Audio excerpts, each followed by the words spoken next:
আসসালামু আলাইকুম। আমি আরাফাত মমসু বলছি। আপনাদেরকে আমার নতুন একটা ব্লগে সবাইকে ওয়েলকাম। আপনারা যারা আমার চ্যানেলটা এখনও সাবস্ক্রাইব করেননি, প্লিজ প্লিজ প্লিজ আমার চ্যানেলটা সাবস্ক্রাইব করে দেবেন। এবং আমরা সকাল সকালে বের হয়ে গেলাম। আমরা ভাবছি আজকে হার্ডিঞ্জ ব্রিজটা একটু ট্রেনে করে ঘুরবো। এবং হার্ডিঞ্জ ব্রিজ সম্পর্কে আপনারা সবাই কম বেশি জানেন। আমাদের এটা হার্ডিঞ্জ ব্রিজটা অনেক ব্রিটিশ আমলে নির্মিত এবং এটা অনেক পুরনো একটা ব্রিজ। সেজন্য সকাল সকাল ঘর থেকে তাড়াতাড়ি করে বের হয়ে গেলাম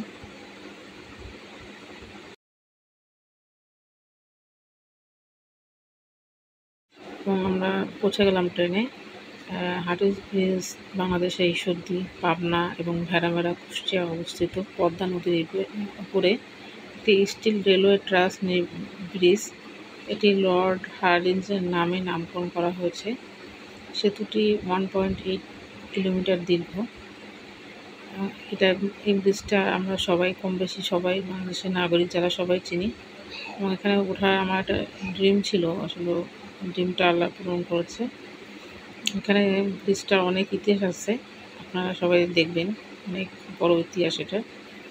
24,000 আমি শুনছি 24,000 শ্রমিক নাকি দীর্ঘ 5 বছর অক্লান্ত পরিশ্রম করে 1915 খ্রিস্টাব্দে সেতুটি নির্মাণ কাজ শেষ করেন এবং তৎকালীন ভারতের ভাইসরয় ছিলেন লর্ড হার্ডিঞ্জ।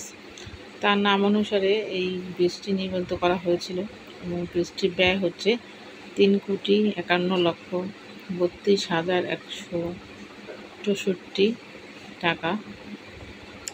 তখনকার দিনে যদি এটা করতে 3 কোটি টাকা লাগে, আর এখন খুব চিন্তাই করা যাচ্ছে না, এখন তো আরও 15 কোটি টাকা লাগবে। আর ব্রিজটা আসলে এতই মজবুত যে এখানেও দেখতেও অনেক পোক্ত মনে হচ্ছে এবং ভালো ব্রিজটা অনেক বেশি। ব্রিজটি অ্যাকচুয়ালি আপনার পদ্মা নদীর উপর দিয়ে এটা বয়ে গেছে এবং সেখানে নিচে দেখলাম অনেক ভালো ভালো রেস্টুরেন্ট এবং অনেক মেলা টেলা আসছে ভালো।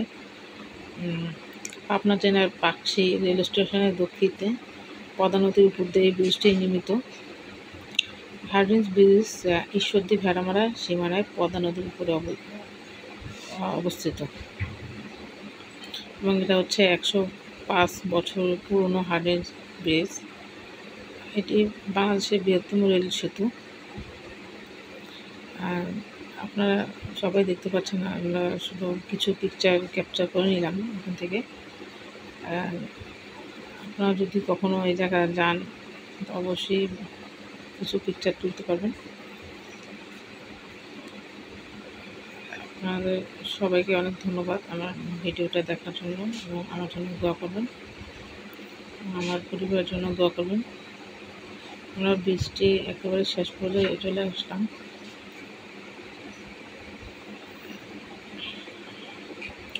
অনেক ভালো লাগলো বৃষ্টি। Thanks for watching my video. আসসালামু আলাইকুম।